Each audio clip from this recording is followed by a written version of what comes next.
misa ya Jumapili ama Dominika ya 25 ya mwaka cha mwaka wa kanisa. Mimi ndimi wokovu wa watu, asema Bwana. Katika shida yoyote wataniita, nami nitawasikiliza, nami nitakuwa Bwana wao hata milele. Kwa jina la Baba na la Mwana na la Roho Mtakatifu. Neema na fadhili za Bwana wetu Yesu Kristo, upendo wa Mungu Baba na ushirika wa Roho Mtakatifu viwe nanyi nyote. Ndugu zangu, tu wakosefu, lakini kwa msaada na neema za Mungu tukitubu dhambi zetu tunastahilishwa naye. Sasa wakati umefika ambapo tunataka kuwaita hawa maharusi waweze kujongea mbele ya kanisa na kuweka ahadi zao mbele zetu, mbele za Mungu aliyowaita na kwa kila mmoja wao. Je, mko tayari kuwapokea kwa mapendo na kuendelea kuwalea watoto mtakaopewa na Mungu ama mliokwisha kupewa na Mungu, na kuwalea kama ilivyo sheria ya Kristo na kanisa lake? Tayari. Niko tayari. Niko tayari. Niko tayari. Niko tayari. Niko tayari. Niko tayari. Niko tayari. Kwa kuwa mwakusudia kufanya maagano ya ndoa takatifu, peaneni sasa mikono ya kuume na kuonyesha kukubaliana kwenu mbele ya Mungu na kanisa lake. Kila mtu amwangalie mwenzake na kumpa mkono wa kuume.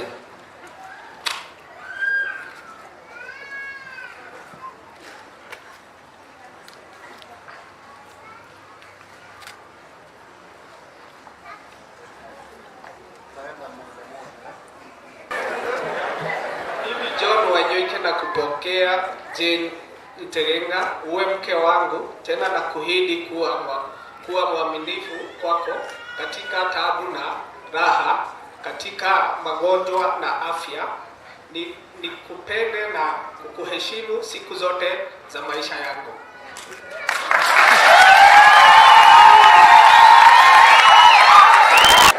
Mimi Jane nakupokea wewe John uwe mume wangu, tena na kuahidi kuwa mwaminifu kwako katika taabu na raha, katika magonjwa na afya, nikupende na nikuheshimu siku zote za maisha yangu.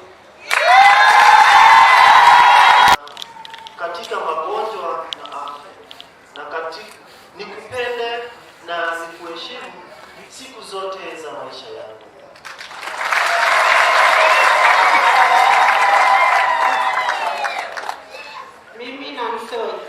Na kupokea Elijah Maina uwe mume wangu, tena na kuahidi kuwa mwaminifu kwako katika taabu na raha, katika magonjwa na afya, ninakupenda na kuheshimu siku zote za maisha yangu.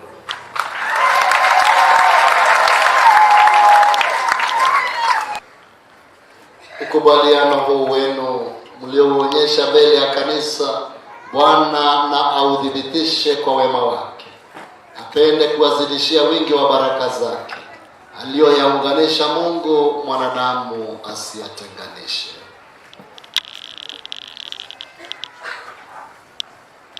Ukubaliano huu wenu mlioonyesha mbele ya kanisa, Bwana na audhibitishe kwa wema wake, apende kuwazidishia wingi wa baraka zake aliyoyaunganisha Mungu, mwanadamu asiyatenganishe.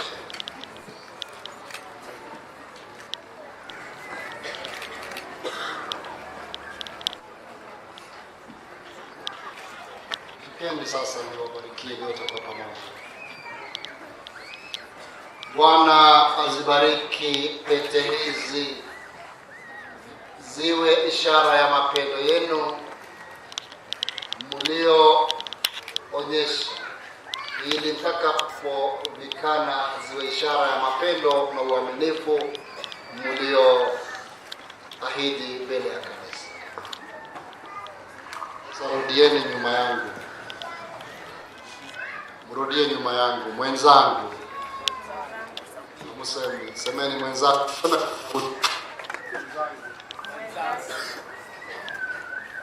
Pokea pete hii iwe ishara ya mapendo yangu. Ni wanaume wanasema, sijui kwa nini nasikia sauti za wanawake. Mwenzangu, pokea pete hii iwe ishara ya mapendo yangu na uaminifu wangu kwako. Kwa jina la Baba na la Mwana na la Roho Mtakatifu tunateremsha. Sema amina.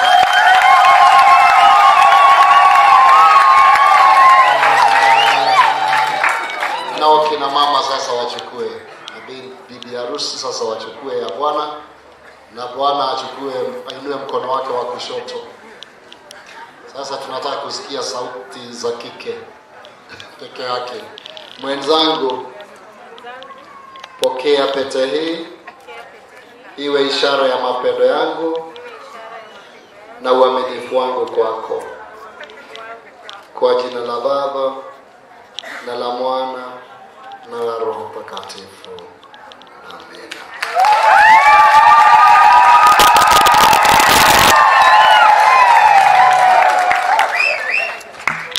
Tunakuomba uwasaidie wawalee watoto wao vyema na kuwapeleka kwa Kristo. Wawakabidhi wajukuu mila za wazee zilizojema. Ee Baba uliye asili ya kila baba, wape hawa bwana na bibi harusi neema yako. Tunakuomba nyumba zao ziwe kanisa dogo, familia yao iwe msingi wa taifa thabiti. Ee Baba uliye asili ya kila baba, wape hawa bwana na bibi harusi neema yako. Ee Mungu, wasaidie hawa watu waliofunga ndoa siku ya leo, watumie daima neema ya sakramenti hii na sakramenti zote za kanisa. Wasimfungulie shetani mlango hata mara moja. Waishi vyema na kusali pamoja, ili Bwana Yesu aweze kukaa kati yao maishani mwao yote. Tunakuomba hayo kwa ajili ya Kristo Yesu Bwana wetu. Nawaomba waketi pale walipokuwa wameonyeshwa, alafu tunaendelea na ibada yao baada ya Ekaristi.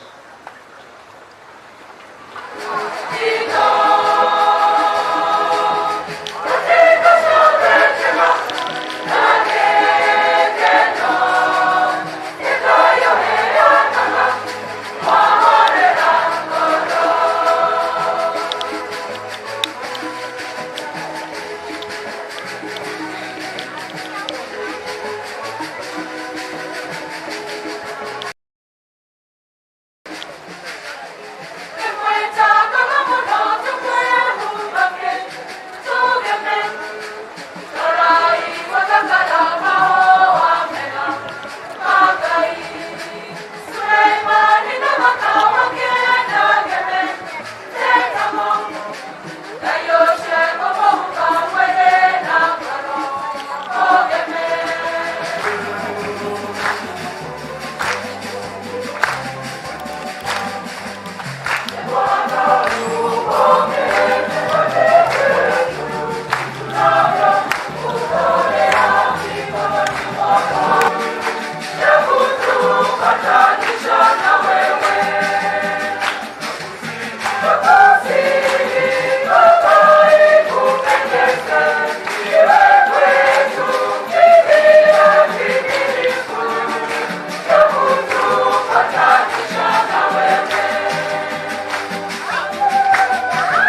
vema na haki tendo la kufana la kuleta wokovu. Tukushukuru wewe daima na popote, Bwana Baba uliye mtakatifu, Mungu mwenyezi wa milele. Ndani yako tunaishi, tunajimudu na kuwa na uhai, na tukiwa katika mwili huu si tu tunaonja kila siku matokeo ya wema wako, bali pia tunayo tayari amana ya umilele, kwa vile tunayo malimbuko ya Roho yule ambaye kwa njia yake ulimfufua Yesu katika wafu. Tunatumaini kwamba fumbo la Pasaka liwe kwetu la milele. Kwa hiyo sisi pamoja na malaika wote tunakusifu tukiimba kwa shangwe na furaha. Takatifu, takatifu, takatifu Bwana Mungu wa majeshi. Mbingu na nchi zimejaa utukufu wako mkuu. Hosana, hosana, hosana, hosana, hosana, hosana, hosana juu mbinguni. Hosana, hosana, hosana, hosana, hosana, hosana, hosana juu mbinguni. Yake na pamoja naye mandani yake, ewe Mungu Baba mwenyezi, katika umoja wa Roho Mtakatifu, unapata heshima yote na utukufu milele na milele. Ee Mungu uliyeumba vitu vyote kwa enzi yako kuu bila kutumia chochote, ukaipanga mianzo ya ulimwengu kwa hekima, ukamuumba mtu kwa mfano wako, ukampa huyo mwanamke awe msaidizi wake asiyetengana naye, ili wasiwe tena wawili ila mwili mmoja. Umefundisha ya kuwa uliopenda kuunganisha si halali kamwe kuyatenganisha. Watazame kwa wema mama hao watumishi wako waliofunga ndoa, ambao wanakuomba uwajalie baraka yako. Neema ya upendo na amani iwe ndani yao daima. Wafuase wanawake watakatifu wanaosifika katika maandiko matakatifu.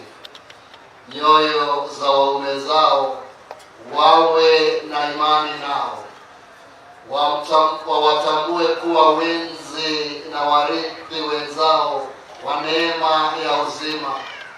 Wawape heshima ipasavyo, wawapende daima kama Kristo alivyolipenda kanisa lake nayo. Na sasa Bwana, tunakuomba hao watumishi wako wadumu imara katika imani na amri zako, wakae unyumba, watambulikane kwa tabia yao njema, Injili watie nguvu, wamshuhudie vema Kristo kwa watu wote. Waendelee kuwalea watoto wao unawajalia, na waone watoto wa watoto wao, na baada ya kufikia uzee wanaotamani, mwisho waufikie uzima wa wateule na ufalme wa mbinguni, kwa ajili yake Kristo Yesu Bwana wetu.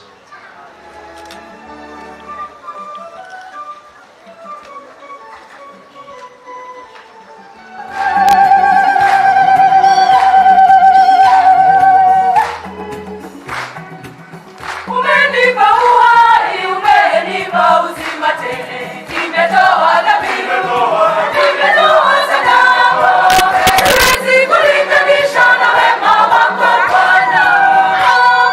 Asante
kusema nikiendelea kuwapongeza maharusi hawa wengine ambao tuko. Umeona ni rahisi ama umeona ikiwa gumu?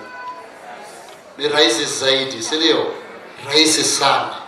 Na sio lazima tutangaze tuseme kuna ndoa ya Jubilee. Hata wewe peke yako ukijisikia ya kwamba wataka kufanya ndoa siku ya Jumapili kama leo, nyinyi mtaona hizi picha zao vile zitakuwa tamu. Mtu akiangalia hizi picha atasema, kwani dunia nzima ilikuwa imehudhuria harusi yako, si ndio? Sababu picha imechukua watu wengi. Kama shida yako ni vile utakavyopanga, kuja tukupangie. Na tukifanya Jumapili utapata hawa watu wote wamevumilia. Si unaona vile wamevumilia? Misa kawaida huwa imeisha karibu saa 1 iliyopita, si ndio? Lakini wamevumilia kwa sababu wanajua utamu wa mambo yafanyikayo kanisani. Kuja hata peke yako. Nimewaambia mara nyingi, kuna ndoa hata mpya kabisa ambao hawajakaa hata siku moja, nilishikanisha Jumapili. Kwa sababu sio lazima tufanye jambo kubwa ili liwe nzuri. Wakati mwingine the smallest things are the most beautiful. Mtu aliumbwa wakiwa wawili peke yake, sasa wamejaza dunia, si ni kweli? Mungu aliita watu wadogo kama akina Daudi wa Yese. Alibariki yule mdogo kama akina Abeli, kama Isaka. Yesu ameleta watu kutoka pande zile ambazo hazijulikani. Mwanaye alizaliwa Nazareti. Aliacha watu 11. Walikuwa 12, mmoja akajinyonga. Lakini sasa hao 11 wameleta dunia hii yote katika Kristo, si ndio? Mungu anaanza na mambo madogo. Tusianze kufikiri mambo makubwa kila wakati. Yakiwa ni sawa tuwashukuru, lakini sio lazima. Mambo madogo zaidi huwa na neema zaidi na zinaleta wingi zaidi hata kuliko yale makubwa. Na sote tunaanza udogo. Ama kuna mtu alizaliwa akiwa mkubwa? Sote tunazaliwa tukiwa wadogo. Kwa hivyo kwa kila kitu usitafute makubwa kwanza, tafuta madogo. Amkeni sasa tupokee baraka. Bwana awe nanyi.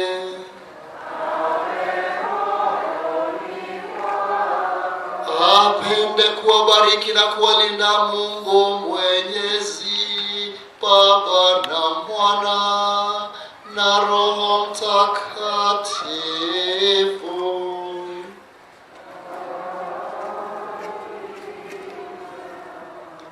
Enende na amani.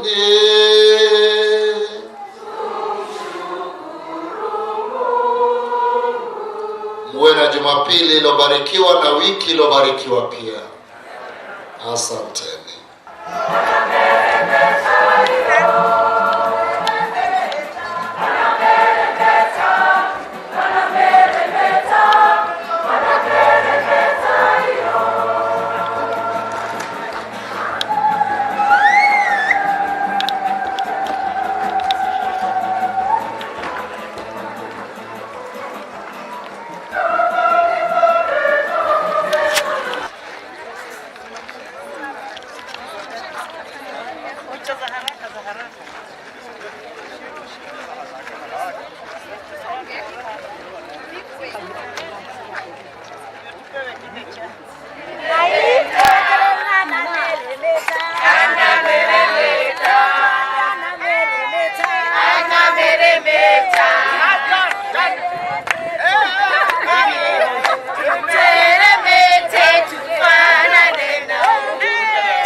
Senior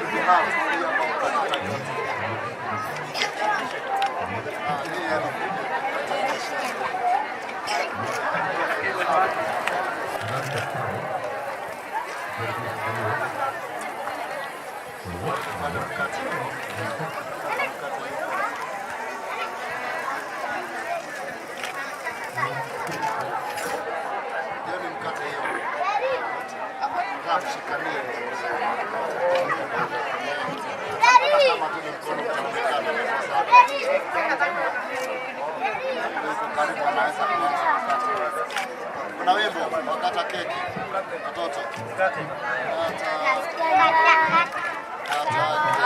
keki sungule sasa. Kata keki sungule sasa. Kata keki sasa. Kata keki lakini si ya birthday.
My name is Father Kamoyo Ansel,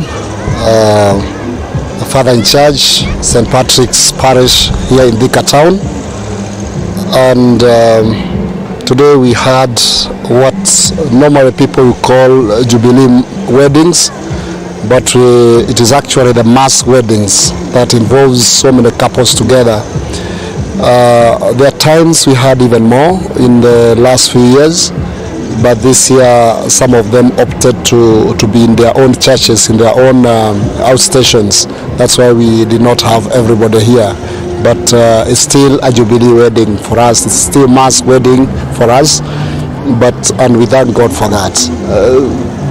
They are called Jubilees because the first time people saw something like this was in a Jubilee year, where we were celebrating the Jubilee of the church, and so many people were gathered to celebrate the Jubilee in a special way, and there were mass weddings. So from that time, people will still call them Jubilee, although it is not a Jubilee this year. But the most important part is that people come together as a big group, and that way they help each other cut the costs. Because first of all, the church is encouraging them to come together, and the church will also support them or sponsor them in some way, like what we have just seen. The cakes and all that are sponsored by the church. There are also other things or other offertories that normally in a wedding they are also supposed to give, maybe for cleaning the church, for all those kinds of things. All those are waived when we have a Jubilee or a mass wedding for many people. So actually their cost is very low, because what people should understand is that what we call a marriage does not have to involve any costs, because it's about the two people who are marrying. And of course, because of the law, both of the church and also of the government, we are supposed to have two witnesses, and therefore 5 people are enough the marrying couple, the two witnesses, and also now the minister. In fact, I have, in my years of service, I've conducted such weddings several times with only the couple, the witnesses, and myself, 5 of us. And if they had another one, will be maybe like 1 or 2, maybe because of the parents or maybe their own children, if they are already couples who are living together for a long time. There are chances we let people know that marriages do not have to be organized in a special way like people do and bring all kinds of things, or like what we see in the wedding shows that come sometimes in the TVs, which actually is, for me, is a discouragement of so many couples because they think that that is the ideal wedding. But definitely, even if you wanted to have your own wedding within the shortest mass, for example the 7 a.m. mass or 6:15 mass in the morning or 1:15 mass in the afternoon, we still conduct them. And actually we have done so many even here in St. Patrick's and wherever else I've been before.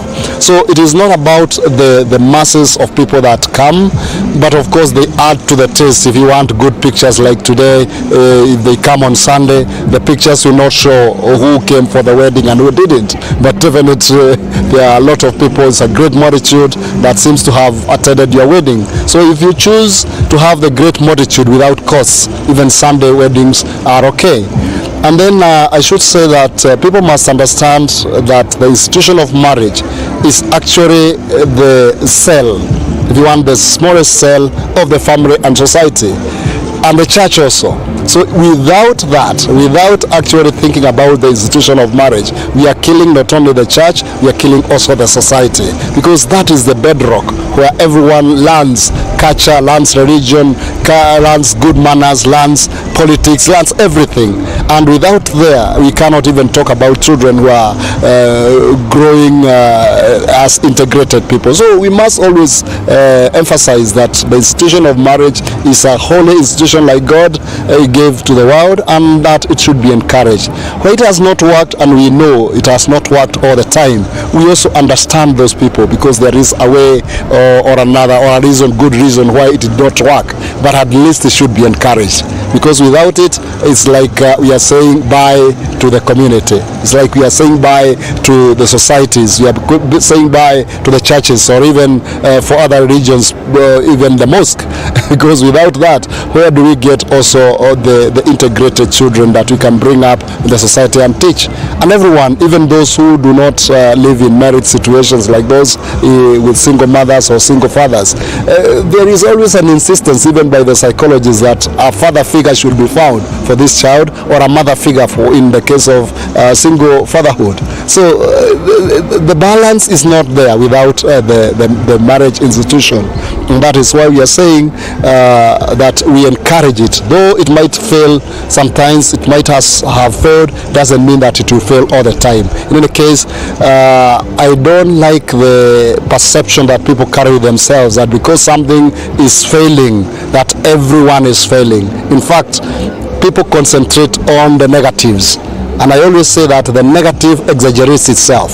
So you look like every marriage has failed. It is not. Actually, probably only 20% or 10% has failed. All the others are going on. Whatever is happening there, with all the difficulties, there are still marriages that are very, very strong, and the greatest number is still surviving. If you want, the problems or the difficulties that are there. So it is not good to exaggerate the negative all the time. It's always good to show that there is something good in marriages, because that is exactly where everyone ought to be born anyway. we all have to be born and also grow up or brought up in a family, because marriage is for procreation of children and also for education of such children. That is the way God designed it. And in actual fact, those who marry as Christians do not only become procreators with God or co-creators with God, they become also the sign of God's love, sign of Jesus' love for his church. And therefore, as a church, we continue to encourage more and more sacramental marriages, the sacrament of matrimony, so that all the blessings can come to the family, and it can also overflow to the other members of the society. Because a wedding or a matrimony, a sacrament of matrimony is not only for the couple, it's for the whole church, it's for the whole community. The blessing that they receive is not for them only, it's for their children and all their progenies, all those who come later, and also for the whole society like our country today. So we encourage that very, very much, so that we can bring blessings to everyone. Otherwise, that's how God designed it, that's how God ordained it, and we encourage that people continue looking for the sacrament. My name is Dr. Susan Gitau. I am a counseling psychologist, and today I'm very happy to attend a Jubilee wedding. There were 4 couples, and I'm very, very excited because one of the couples I had told it's not a big deal to have a matrimonial wedding. And one of the things I would like to say as a professional counselor is that marriage can be easy as you like it. It can be challenging as you like it. It's all about commitment. It's all about asking yourself when you got married, what were your expectations? Some expectations are not met, and sometimes you have expectations that break your heart, but that doesn't mean the marriage has to come to an end. I like to tell people that marriage is a relationship between 2 people. But when it comes to you doing a wedding, you're basically telling the whole world, this is the one and only one. And you're basically telling us this is the person you remain faithful to, the children you get, the blessings you get, whether it's terms of wealth. You basically just telling the whole world, this is ours. And I think that is where very many people are afraid to commit. There are things I would say that make people not conduct such weddings in churches, because for sure we have seen wedding shows on TV. So there are people who get a mentality, for me to have a wedding, it has to be that colorful, it has to be that classy. No. And the church now is rising up and letting people know, if you want, for example, if one of your expectations was to have a holy wedding, so that you can be integrated in the church, become part of the church community. Like for example, the Catholic Church, you will find if somebody does not receive the Holy Communion, you don't have the sacrament of marriage, you feel like you don't belong. And everybody likes to belong. It's like that sense of belonging is very, very critical. And so sometimes you may find that for men, they feel like their masculinity is challenged if they don't give their wives that flashy big wedding. No. When it comes to God and the couple, because marriage is between man, husband, a wife, husband, God in there. And the witnesses, if they are with you, the better. If they understand your faith, the better. And so ideally, I want to tell you, if you really want a marriage, a holy matrimony, marriage in church, wedding in church, you can even be just 5 of you. The presiding priest or church minister or pastor, you can have the 2 witnesses and the couple, 5 of you. The other thing people worry is, who is going to attend my wedding? Am I going to have maybe only family members? And that is why the church is encouraging you can have your wedding on a Sunday when the church is full, so you have a crowd, you have many witnesses. And for me, I would want to say as a professional counselor is that people should not give up on marriages. I have said it's a relationship, and how you want the relationship to be, it's all about asking the 2 of you, what are your expectations about this marriage? What are my expectations? Where do we meet? Are some expectations too unrealistic? And especially for those people who have reached a level that they have given up on their marriage, they are on the verge of separation, or they have separated, or they have actually divorced. I would like to tell you, there is hope in marriage, and that comes with commitment. It comes with sacrifice. Like the couple, Jane and John, one of the couples today, they are here coming, I have known them from when they were very young, they married before they were actually 20 years. Yeah, and one of the things is that people say marriages for young people don't last. I have seen theirs last. They have a 21-year-old daughter, and 2 other children, and I have seen them together through thick and thin. I have seen them, because basically it's like I brought them up, and they give me hope that people can even start those marriages as young as 20, 21, because if stuff happens, it has happened, but that doesn't mean you cannot make your marriage successful. So I want to say that there is hope in marriage. I want to say that people need to talk. In case there is a very big issue, may I give you some caution here? If, for example, you've held a holy matrimony, like the way John and Jane have held, there is the best couple. And that's why the choice of the best couple is also very important. Are they stable in their relationship? Do you share values? Do you share interest? Do you share faith? Because that's also very critical. If you go to them and you realize it's not working, sometimes people rush to parents. Again, you can still go to parents, but before you go to parents, if you still have the minister, the church minister that joined you in holy matrimony, you can go to them. But if you find that it's like they are too far from you, I like to tell people, if today you have known about professional counseling, the beauty of visiting a professional counselor is that they are very objective. They don't know you. They are non-partisan, so they will take your issues objectively. They will listen to you objectively. And this is my word, and this is my experience in marriage and family therapy, that there is none that can say, I'm cleaner than the other. I'm the perfect partner and you are the imperfect partner. It actually takes two to tango. And so when they come for therapy, you realize maybe you had very high unrealistic expectations. Maybe you are burning out in marriage, because it can be a bit boring because it's the same person you're seeing over and over again. And maybe what you're lacking is spice in that marriage. You lack to be creative. How do we make ourselves feel like we are in love again? I'm sure those who witnessed today's Jubilee weddings, you could see that the brides were glowing. They were very, very happy, very excited. Even the ones who are over 40 years, they were looking like they are under 20, you know. And it's just another way of spicing up that marriage. So I'm also encouraging you, even if you have your children, they have left home or they are still with you, you can have such Jubilee weddings. You can still solemnize your marriage in the church so that you can commit yourself to that person. I think there is deeper sense of trust, deeper sense of believing in this relationship, when especially women, let me tell you about women, they don't feel like you have married a man if you are watching me, until you have put that ring on her finger, until you have taken a goat or two to their home.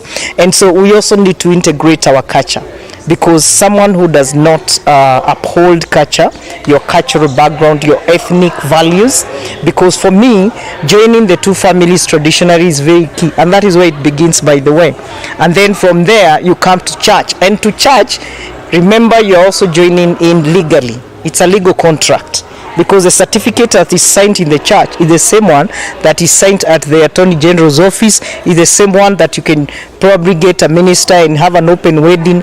It is a legal document signifying that the two of you have become one. And the marriage bands are called thrice. And if there is no one saying, this person belongs to me or we have something together, the marriage goes on. And so it becomes legally known in your republic that you're married to that person. And that also gives you the right to have all that is theirs, and they have all that is yours. And that also gives you a cemented feeling that we are together, we are united. And it also gives you a lot of hope and commitment to that relationship in marriage. Otherwise, I would want to encourage people who are also struggling, don't keep quiet. Please don't keep quiet. Because you may think you leave your partner for another one, only to find sometimes they are worse than the one you had. And sometimes when they say it's better the devil you know than the angel you don't know, I believe so from the experiences I have in marriages. I am not here saying that people should stay in abusive marriages, but we need, at the moment where we are, to sensitize people on sexual gender-based violence, where maybe you have gender imbalance in terms of power. In marriage, no one should feel like they are bigger or senior than the other. Remember, these are equals. And I guess when I see power imbalances in marriages, I get worried, because it's about complementing each other. And when they come, for example, to therapy, the power plays sometimes are unwarranted. Sometimes it's not about that I am bigger or better or more powerful than you. Sometimes it's about you, the partner, with some low self-esteem or some emptiness. So we are saying that if it's possible, before people tie the knot, let us have serious premarital counseling, and not less than 10 sessions. Let us also, once they get married, have marital counseling, so that the marriage in its different cycle the different stages in marriage, you can work with a therapist if it's possible. If not, that education is given to you prior to you tying the knot. That you know marriage has a cycle, it has stages. When it's just the two of you, the honeymoon phase, the working phase, children come, they become teenagers, until you go old, you start now, you start launching them out, they start getting married, you are left the two of you in an empty nest.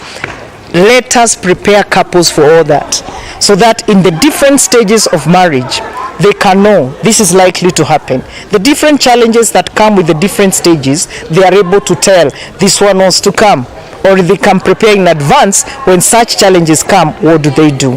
Otherwise, I wish all the couples today, Jubilee marriages, weddings that was St. Peter, the Rock Catholic Church, all the best in your marriages, in your relationships, in your families. May you experience prosperity and abundance in everything. Thank you. God bless. Yoike, mkaji wa Thika, na kukuja kuwa huyu kipenzi changu, tumeanzia na yeye miaka mingi sana. Hiyo ni kama hatia moja ama hatua ya kumu appreciate kwa sababu hana mwingine ila tu mimi, na kuja kumuoa juu kwa kanisa tu. Ako na watoto wangu, tuko na watoto wetu pamoja, na wazazi wanajuana wote.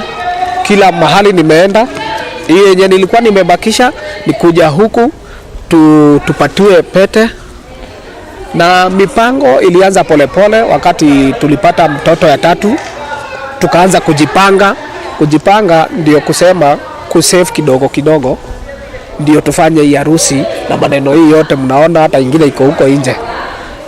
Na hapo hiyo ni baraka mingi sana. How do you feel about the day? The day is ni mzuri sana. The day is very good, and I'm proud, although I was a little bit tense because of I've never done it, I've never attended. I just naona tu kwa TV, so nasikia mzuri. Naweza wa advice, kama umejitakia kukaa na mtu, hiyo ni kitu umejiambia. Kama hujajitakia wewe unataka kucheza na wasichana wenyewe, hiyo hata hiyo itakuja kukukula baadaye.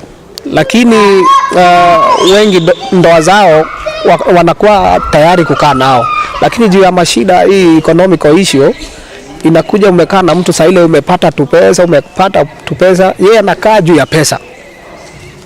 Ukienda maneno ikienda mrama, anakupotea. Hiyo sio ndoa. Ndoa ni kuvumiliana, either kuna shida ama hakuna shida. Ile jamaa ama na si ati mwanamke agoje jamaa aende atafute kama ameketi kwa nyumba. Hapana.